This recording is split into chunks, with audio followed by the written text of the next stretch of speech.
Gracias, Viene una nueva doctor Rubio. intervención. Excelentísimos señores y señoras asambleístas, quiero agradecer al señor presidente por permitirme estas palabras y un poco de su tiempo, así como también al equipo de Secretaría General. Quisiera pedirles, por favor, su atención en este tema que creo que todos hemos escuchado, la adopción. Pero desde quienes hemos escuchado las voces de la adopción, o por así decirlo, las quejas respecto de la adopción. Se dice que la adopción es un proceso burocrático, largo, tardío, que toma mucho tiempo. Y si hemos escuchado las voces desde los solicitantes de adopción, el día de hoy quiero invitarles a que podamos escuchar las voces desde las niñas, niños y adolescentes, como el primer niño que el día de hoy intervino, que son las voces a las que responde la adopción. La adopción es una medida de protección para las niñas, niños y adolescentes que han sido privados de su medio familiar, porque su familia no ha podido cuidarles, no solamente el cuidado, pero porque otros factores han determinado que esta familia no es idónea para que el niño, la niña o el adolescente se desarrolle en esta familia. Entonces, este código, este proyecto, debería tener como sujeto principal, como protagonista, a las niñas, niños y adolescentes y sus situaciones. Eso desde un primer momento. Por otro lado, también tenemos el recorrido que hacen los solicitantes de adopción, pero no son iguales las condiciones en las que esperan por una adopción.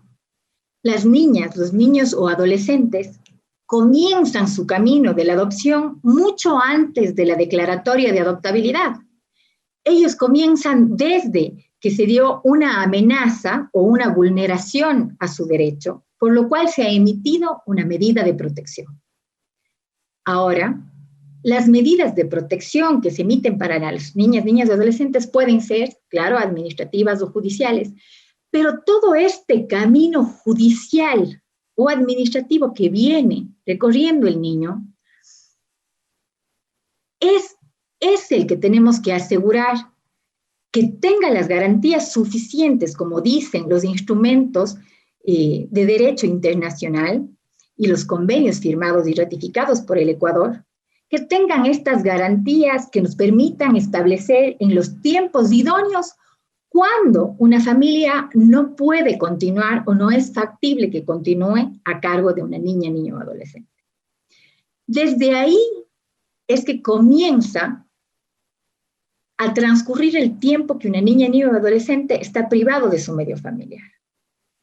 Y En el uso de la lamentablemente palabra, los Indira tiempos que se Úrgiles, toman Encalada, para obtener abogada una experta en declaratoria de medidas de adoptabilidad, protección de no solamente, adopciones. o de hecho, totalmente están a cargo de otro órgano que no sea el del sistema de protección de derechos. Es decir, tenemos policía especializada, tenemos equipos técnicos de las entidades de acogida, tenemos jueces, juntas cantonales y un sinnúmero de pasos por donde debe pasar una niña, niño o adolescente hasta obtener una declaratoria de adoptabilidad. Sin embargo, este paso que recorre el niño debe hacerse dentro de los tiempos que le garanticen no perder su niñez ni su adolescencia y que también le garanticen la convivencia familiar y comunitaria. Es esto, señores y señoras asambleístas, lo que ustedes tienen como responsabilidad. De acuerdo a la Constitución, el artículo 84 indica que la Asamblea Nacional y todo órgano con potestad normativa tiene la obligación de adecuar formal y materialmente las leyes y las demás normas jurídicas. Nosotros podemos darles insumos o criterios, pero sin embargo, este es una potestad de la Asamblea Nacional. En ningún caso, dice la norma, la reforma de las leyes ni los actos de poder público atentarán contra los derechos que reconoce la Constitución. Y es aquí en donde yo quiero coadyuvar a su trabajo respecto a cómo se está definiendo y legislando para la adopción en este proyecto. Es así que con su venia quiero pedirle al equipo de secretaría que pueda poner la presentación que he enviado para que sea un poco más gráfica y solicitarles a ustedes, señores asambleístas, que puedan visualizar en sus pantallas las 3 ejemplificaciones que vamos a hacer con el texto que se encuentra en este momento para su debate.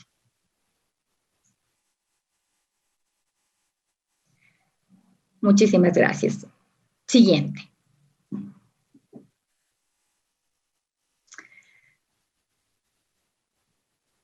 No podemos olvidar o ignorar la realidad para poder legislar. Y la realidad de las niñas, niños y adolescentes que se encuentran en el sistema de protección es la siguiente. Según los informes que se encuentran publicados en la página del Ministerio de Inclusión Económica y Social, a febrero del 2021 se encuentran 2.415 niñas, niños y adolescentes en institucionalización o en casas de acogida. No están con su medio familiar. ¿Sí?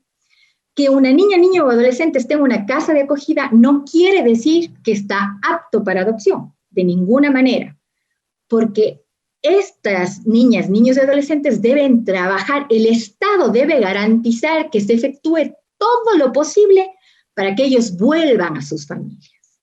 Y únicamente cuando con la ayuda del Estado se ha determinado que estas familias no responden al interés superior del niño, entonces sí, una declaratoria de adoptabilidad. Vemos entonces que de estos 2.415 tenemos 286 que se encuentran con declaratoria de adoptabilidad. Esto es un 11%. Pero vamos a analizar en qué situación se encuentran los niños en institucionalización. Y si vemos el motivo de ingreso, esto no puede ser ignorado cuando se ha legislado respecto a cómo se van a tratar las violencias. Escuchábamos la ponencia de la doctora Maldonado en donde decía que no se dice cómo se van a tratar estas violencias, ¿no? Y no se determina también procesos o cuál es la gravedad por la que se va a dar una privación o no de la patria potestad, que es un paso previo a la declaratoria de adoptabilidad.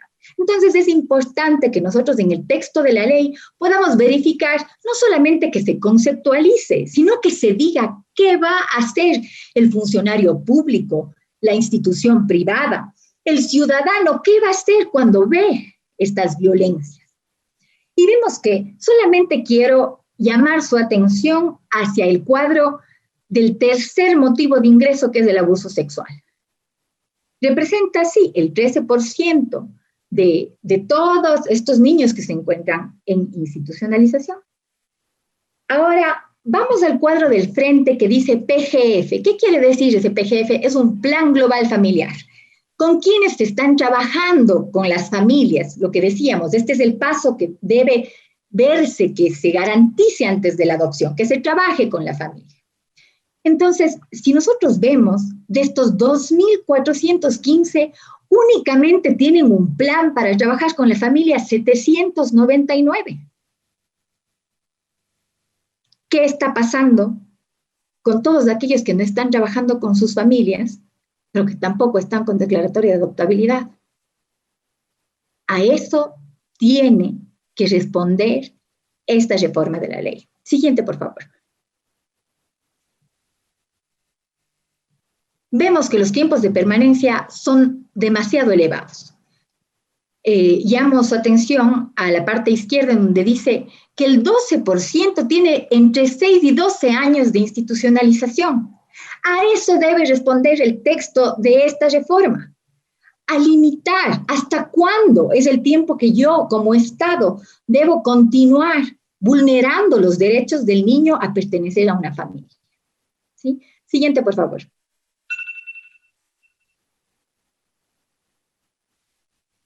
Vemos ahora, esa era la realidad respecto de quienes se encuentran en institucionalización. Ahora, por otro lado, quienes están ya con adoptabilidad, hay algunas situaciones que agravan su posibilidad de encontrar una familia. Y en este caso, quiero llamar su atención, uno ya vimos respecto al tiempo de permanencia, porque si permanecen mucho tiempo, no obtienen su declaratoria pronto y por lo tanto no van a obtener una familia, porque en el Ecuador la mayoría de familias quiere adoptar un niño de 0 a 3 años. Y si el proceso se demora más de 5 años, pues no va a ser factible. Y mucho más si tienen grupos de hermanos. Siguiente, por favor. Ahora sí, por favor, señores asambleístas, les pido que puedan visualizar sus pantallas. En el texto de la reforma que se encuentra en la parte izquierda, dice, la adopción es una institución de protección. En ningún otro lado del código se define este nuevo concepto. Y en el único otro lugar del código, que está al frente, si vemos del artículo 361, dice tipos de medidas de protección. Bueno, vamos a ver si es que es la adopción. Dice, orden de ejecutar una acción determinada. Está hablando de una orden, ¿no es cierto? Y dice, tal como, imponer a los progenitores, representante legal, personas o institución de protección.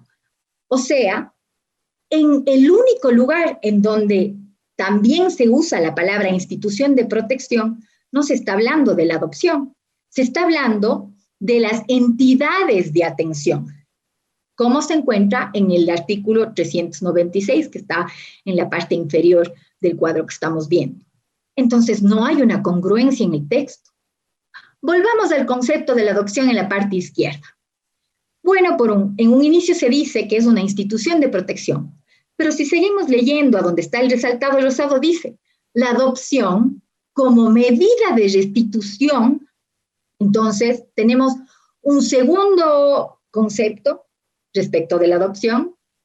Y si seguimos leyendo, en el artículo 196 se indica, se considera adopción nacional. Ahora la adopción nacional, dice, es a la medida de restitución del derecho y protección definitiva. Entonces, tenemos 3 tipos de definiciones solamente en este ejemplo en el que estamos viendo. Vemos que, ¿qué pasa con la definición? Creo que ustedes llegarán a mejores conclusiones que las mías. Y por otro lado, que no hay congruencia en el texto de todo el código. Siguiente. Ahora, la adopción y las medidas de protección van de la mano. Dice en la parte izquierda, en el texto de la reforma, dice, reglas generales de la adopción. Se recurrirá a la adopción cuando se hubiese agotado las medidas de apoyo a la reinserción a la familia. Se entenderá que se ha agotado las medidas de reinserción familiar cuando se haya intentado únicamente, dice, por 2 ocasiones, en un periodo máximo de 6 meses. O sea, que si es que se intentó solamente una vez y fue idónea esta reinserción, ya no se ha agotado las medidas de reinserción. O sea, ponen el requisito de que deba ser por 2 ocasiones cuando muchas reinserciones pueden darse en una sola ocasión. Y dice por un periodo máximo de 2 meses. Entendería que cada reinserción tal vez se dé en 3 meses. No sé. Seguimos. Sin embargo, de esto que se encuentra aquí, en el artículo 85 indica, en caso de que la reinserción familiar no sea posible. Abajo tenemos la descripción, o tenemos la conceptualización, según Cabanelas, de qué es lo imposible. Dice, lo que materialmente no puede hacerse. O sea, en el caso en el que no pueda iniciarse una reinserción familiar, digamos por no existir familia, dice, Según el interés superior de la niña, niño o adolescente, el Estado garantizará después de una investigación exhaustiva y como medida de última instancia el derecho a una niña. Sin embargo, la reinserción en ocasiones puede ser imposible porque no hay con quién hacerlo, pero también puede ser fallida. Puede ser que haya un tío, una madre, un padre, que sea quien vulneró los derechos del niño. Por lo tanto, puede ser fallida. Pero aquí se ha quitado esa posibilidad utilizando la palabra posible. Por otro lado, en rojo dice la medida de última instancia. Y uno de los problemas graves que hemos sufrido como país, las niñas, niños y adolescentes que están en institucionalización con una medida de adopción, es porque todos han dejado que sea la última instancia la adopción. Y no siempre tiene que ser la última instancia. En el caso de un niño abandonado, que no se encuentre padre, madre ni familia, la adopción es la primera opción para ese niño. Entonces, si vemos al frente la Convención de los Derechos del Niño, ¿qué es lo que nos dice?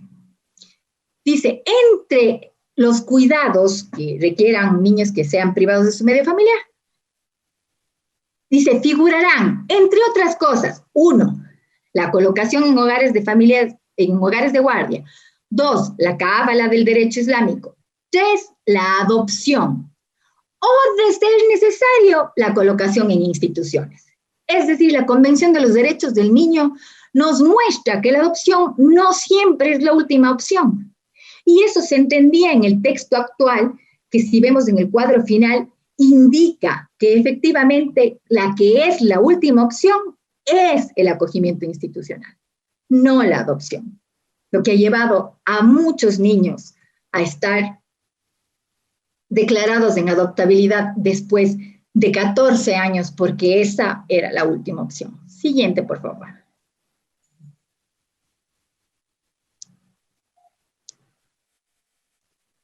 Sin embargo, en el texto de la reforma que se plantea y que tienen ustedes en sus manos, en el artículo 396 también se dice sobre el acogimiento institucional que esta medida es del último recurso. Entonces, no hay congruencia con los textos. Continuemos.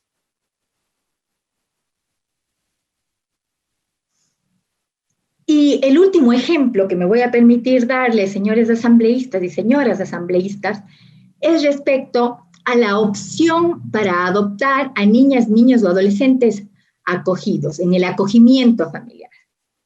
En el actual texto del Código Orgánico de la Niñez y Adolescencia, se dice que el acogimiento familiar es una medida temporal, una medida de protección temporal, en donde una familia, que no es la familia biológica del niño, lo cuida, pero también tiene otra responsabilidad. Tiene que apoyar a la familia biológica para que se pueda dar el proceso de reinserción. Ese es el acogimiento familiar. Tiene que la finalidad última es que el niño pueda volver con su familia.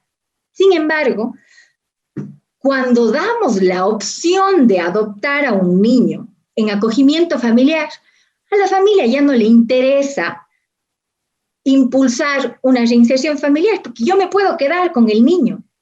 Y esta ha sido una de las herramientas que han utilizado cientos de familias para evadir un proceso de adopción. Porque han hecho que se les dé un acogimiento familiar y después han evadido, como les decía, estos procedimientos de adopción. Y esto no puede continuar en el Ecuador, y en la reforma actual, en el texto, se propone, si esta alternativa es la adopción, se dice, si es que ya vemos que el niño requiere ser adoptado, previo acuerdo con la niña, niño o adolescente. O sea, tenemos que acordar con el niño, niña y adolescente, se analizará la pertinencia de que la familia consciente realice el proceso técnico y legal. Estamos dejando en el texto de la ley que podamos, de acuerdo al acuerdo que lleguemos con la niña, niño o adolescente, que la familia siga o no el proceso técnico para una acreditación como familia adoptante. Entonces, estimados, estimadas asambleístas, estimados asambleístas,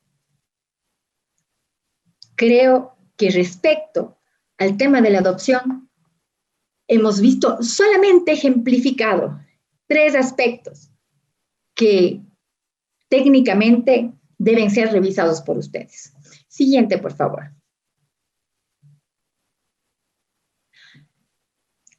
Si podemos ya quitar la presentación, la última referencia a la que yo quería hacer es que respecto de la adopción, requerimos un cambio cultural también.